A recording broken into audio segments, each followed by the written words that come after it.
it's Jessica here from A Cherry on Top, and today's video is for our January YouTube Hop. So if you leave a comment on this video, as well as our design team members' videos, you will be entered to win a $15 Cherry on Top gift card. So make sure you leave a comment and hop along and enjoy all the inspiration that we have on this hop. This YouTube's Hop theme is to create a project that is about you. So I know, like scrapbookers, a lot of times we scrapbook with photos of our family or friends, but we don't usually scrapbook photos of ourselves. This is also something that's new for me. I don't really scrapbook about myself, so I'm giving it a try here. The photos that I'm using are actually photos that my dad's taken of me over the past few months because I'm an artist, so I work on sculptures and I do like woodworking and metalworking and stuff like that. So I have some photos that he's taken of me doing those things. So I wanted to scrap them because it shows a little bit about myself. But there were some trickier parts with doing this because there's not a lot of embellishments and stickers that go with the theme that I was trying to hit, which is like sculpture, art, woodworking, and stuff like that. So for this project, I decided to go very heavy on the mixed media and create my own paper and my own embellishments. So I started with some mixed media foundations paper, and then I grabbed a machinery stencil and some transparent gloss and went over that with the whole background, and then I let that dry. And what I like about doing this technique is that when I start painting on top of it, the paint slides off of the gloss, so you can still see the stencil work in the background. Next, I grabbed these steampunk chippies from Minté, and this is what I'm using as my main embellishments. I thought that the gears would just work well with the photos and make sense with them. I do think it's pretty cool that you can make your own embellishments if you're not finding things that you like. You can make it work to any color palette that you want. I'm starting with a layer of gesso, and I like to add gesso as the base layer because it makes whatever paint that I paint on top of it just hold up better and stand out more. And this is the gesso from Jane Davenport, and what's cool with this is it comes in a bunch of different colors, so your base layer can actually start out closer to the color that you're going to end up painting them. So if anything chips, or it's just easier to cover up if it's already similar to the color that you're going to paint it. I also have some metal pieces from Finnebear, and I'm gessoing over these as well. And although that they're already colored color that I like with the metal, I am still gessoing them because I don't want them to stand out differently than what the rest of my embellishments will.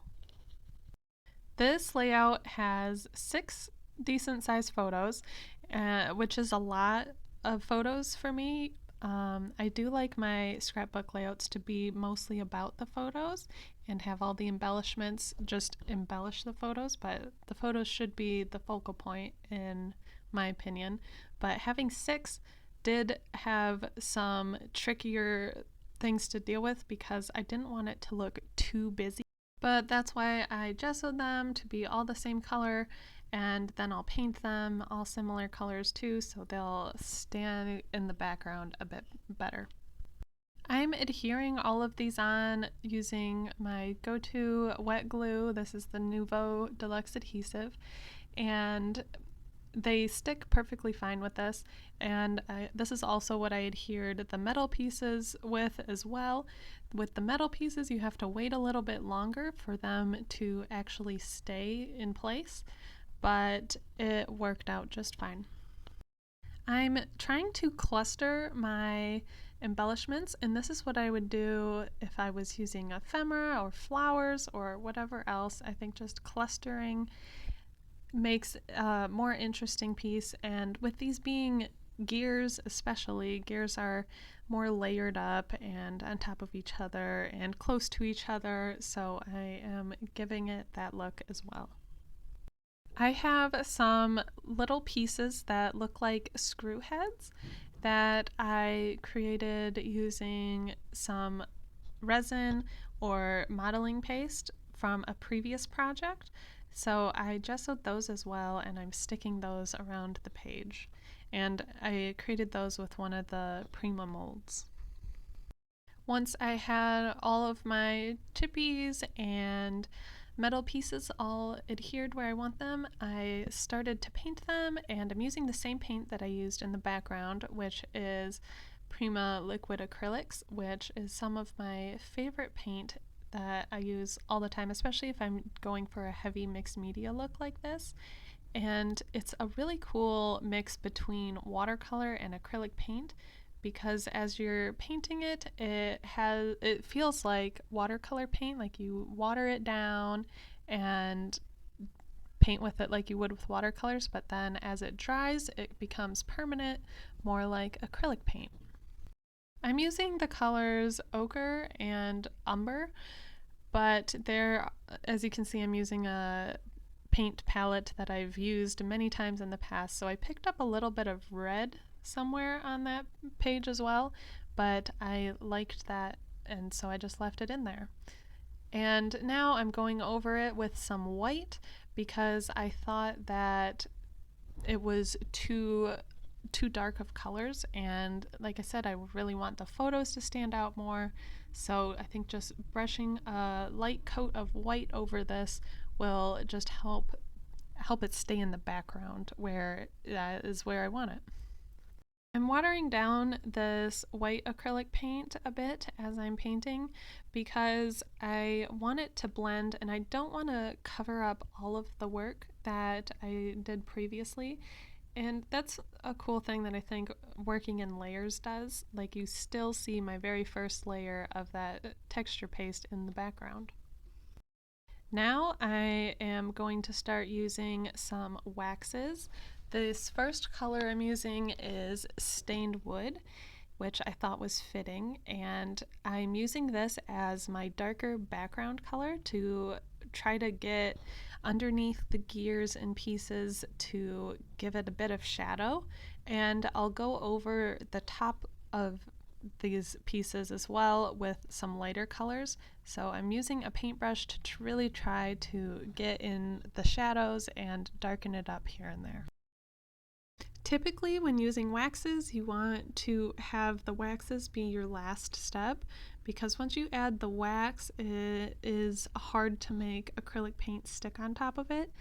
It's just a different type of surface, and it just slides off and doesn't stick as well. So try to save it for your last step.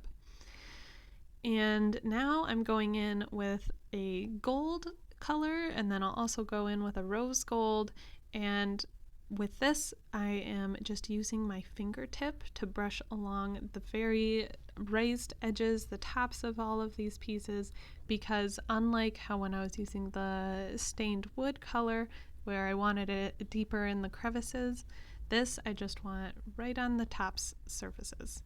And you can see how much life this gives a piece. And now I'm going in with the rose gold just to add another color and a little more dimension. And to finish up the background, I'm going to add some micro beads.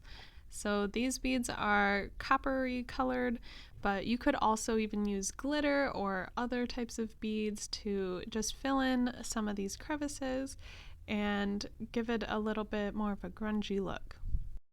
I'm going around with my liquid glue and adding just here and there. Again, I don't want it to be a ton, more of just like a light accent, but in the crevices and just around places where I think they might look good.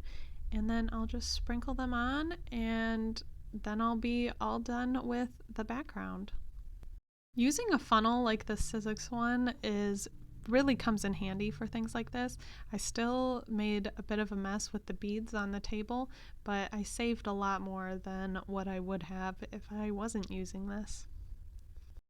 And now I am adding some splatter. I'm just using white splatters. I could have also used a little brown or black, but like I was saying before, I wanted to keep the background a little lighter, so I just used white.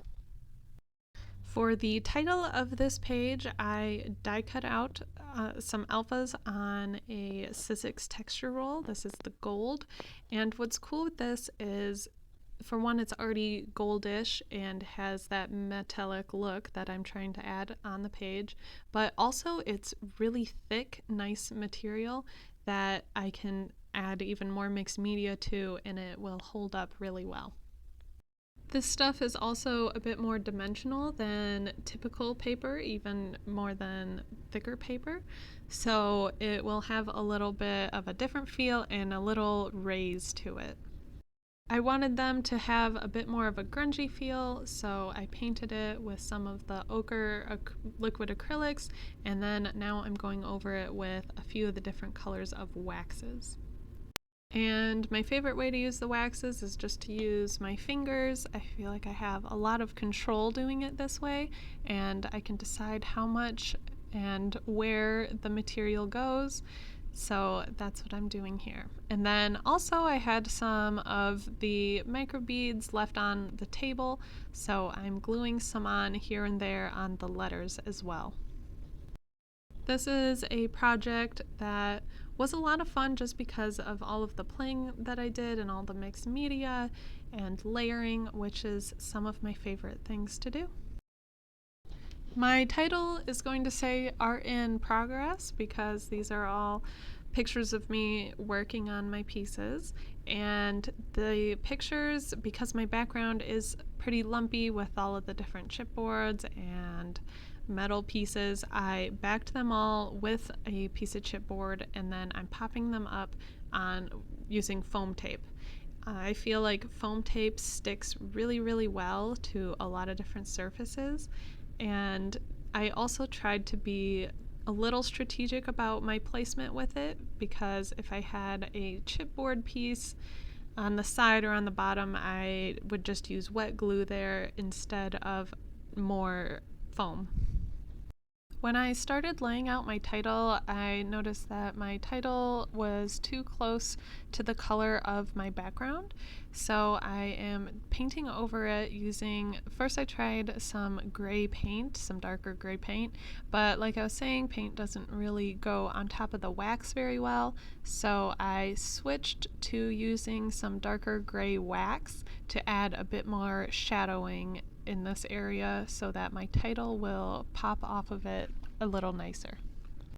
Because my photos are raised up a little bit higher than the background, I am just gluing along the very top of the letters as well as the bottoms, so they're just tacked to the photos lightly, which worked out pretty well, and it also creates a little bit more depth in between the title and the background, which is what I needed. I had a stamp that talked about creativity and what it meant, so I wanted to try to add that, but because I already did all of this work on the background, I am using some Distress Oxide, so I know if I didn't like it, I could easily just wipe it off. And although it's stamped okay, I thought it was too distracting and I already had enough going on, so I just wet it and wiped it away. And that's it for this page. Hopefully you got some new techniques or ideas to try out on your layouts. Thanks for watching.